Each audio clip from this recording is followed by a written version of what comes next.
For the last video of this series, I thought I'd indulge myself by looking back into the photo archives of Crockett-related places I've been in the course of the last decade.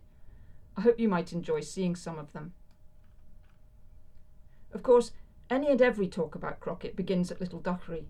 He was born there on the 24th of September 1859, and it is one of the most significant locations for much of his fiction. While the family moved from there when Crockett was 7, in one sense he never really left the place.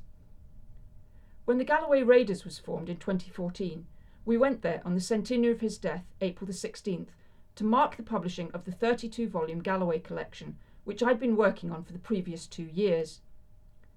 This was sadly just after the death of Crockett's biographer, Dr. I. Murray Donaldson, whose 1989 work, along with Malcolm Harper's 1907 Crockett and Grey Galloway, are the key resources for biographical information about him.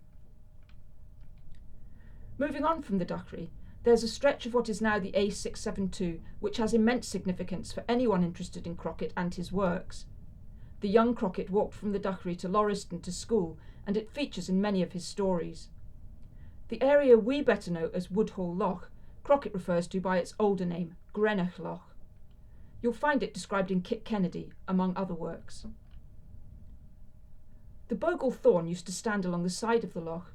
As far as I know, this is the only picture of it, taken before it fell victim to road straightening. Why the road needed straightening is explored in the story The Right to Salvage in Old Nick and Young Nick. The Bogle Thorn itself is told as a children's story, The Tale of the Little Green Man, in Sweethearts at Home. Greenock, or Woodhall Loch, is fed by the Blackwater Dee, which features in too many stories to mention.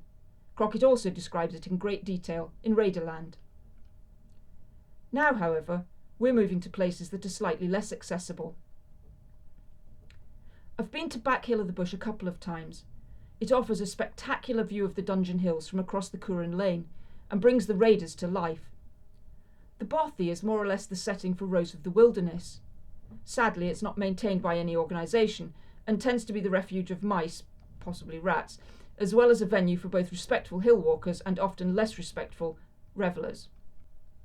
The Dungeon Hills are central to many of Crockett's Galloway fictions, and while the Galloway Hills don't have the height of Highland mountains, they're not easy to navigate. Crockett observed, Galloway is a wide, wild place, and it's certainly true of this Crockett country. You need to have stout footwear, a degree of fitness, and a good sense of direction to go walking in the Dungeon Hills.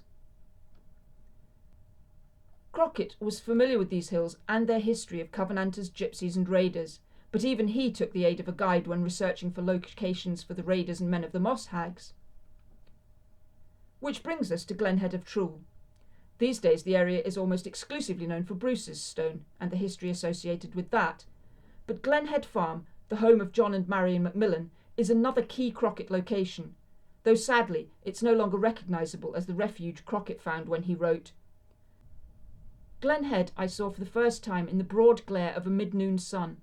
All the valley swam in a hazy blue mist, and the heat smote down from the white lift as through the glass of a hothouse." John Macmillan was known as the Herd of the Merrick, and I believe Crockett fictionalised him as Anton Macmillan in The Banner of Blue. When I went to Glenhead in 2016, it was in a dilapidated state. Not long afterwards, it was sold for development. Sadly, all attempts to demonstrate its historic and literary significance were roundly ignored. I haven't had the heart to go back. While Crockett himself observed, "Time brings changes," I still find it sad beyond words that our cultural history and heritage is either so poorly known or so little valued that it can be effectively demolished. It's not just the house. To me, the real sorrow is the felling of the Glenhead yew tree. I can't be the only one who finds it sickening that while the cutting down of the Sycamore Gap tree was deemed a criminal act, for some reason it was considered perfectly acceptable to fell the Glenhead yew in order to develop Glenhead. It is, if nothing else, a stark reminder that if we don't retain the kind of connection which sees us place value on our local landmarks, be they man-made or natural, they can be lost forever. And worse still, lost without anyone really noticing. On a brighter note, let's head for Loch Enoch. John Macmillan took Crockett to Loch Enoch, which became a location for the Raiders trilogy novels, shown most evocatively in Silver Sand. It was, of all Crockett locations, the one I most wanted to see. As Crockett wrote, Loch Enoch is the goal of our desire. For nights past we have dreamed of its lonely fastnesses. Now they are immediately before us. After a failed attempt in 2018 when I didn't even get as far as Loch Neldrican, in 2019 I went with my own John Macmillan, a guide who took me an easy route to place some of the quote stones which were the Go Crocketeering project that year on and in the loch.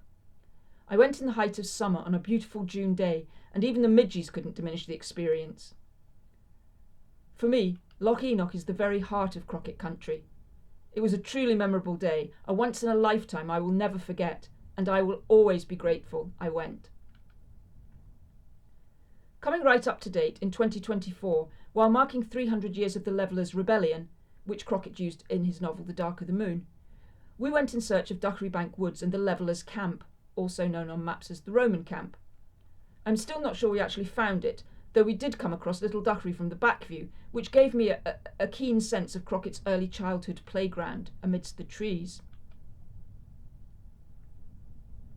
A place that is easy to recognise and get to is Threave Castle.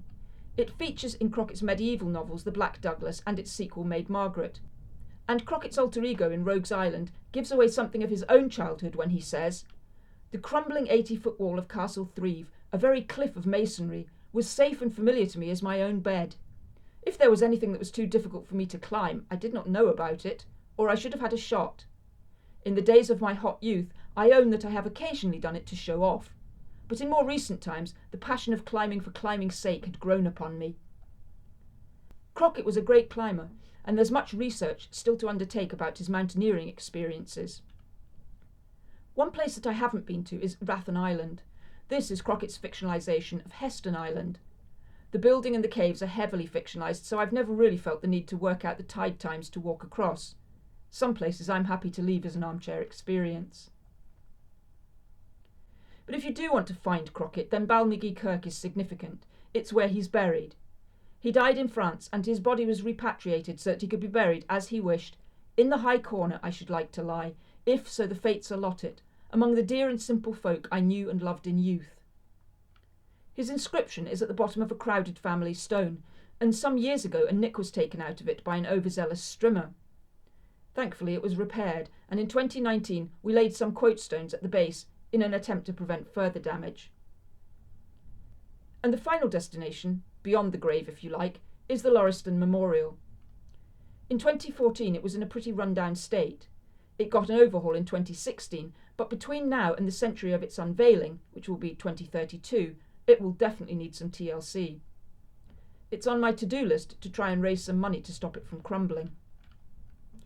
I hope that some people who see this video are moved enough to put some effort into trying to save what's left of Crockett-related places before they are all no more than memory.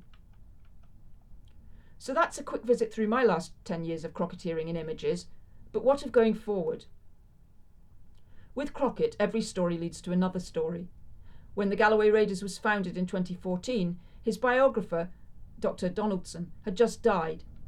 At that point, I inherited her library of Crockett's works and her research archive, amongst which I found correspondence with Richard D. Jackson, another Crockett scholar. I made contact with him, and he gave me his extensive research archive. I'm sorry to report that as we mark our 10th anniversary, Richard has died. I feel that that leaves me with the full burden of keeping Crockett's legacy alive, and it's a responsibility I take seriously. So what's been achieved in the last decade? By 2022, the complete Crockett had been digitised and made available for free download, each book with an introduction. The current project is digitising all the letters held in our archives. There's around 1,000 of these, and when the project is complete, they will form a substantial digital repository which will enable more comprehensive research into the life, literature and legacy of S.R. Crockett. So if I go quiet next year, it's because there's a lot of work going on in the background, transcribing and digitising, to make sure that on my watch, Crockett's legacy is secured for the future as best I can. Hopefully, I will have another 10 years in me to continue the work, but I'm also keen to pass the torch on to the next generation in some meaningful way. I hope you've enjoyed the videos from this 10th anniversary season, and that it's whetted your appetite to read more Crockett and find out more about him.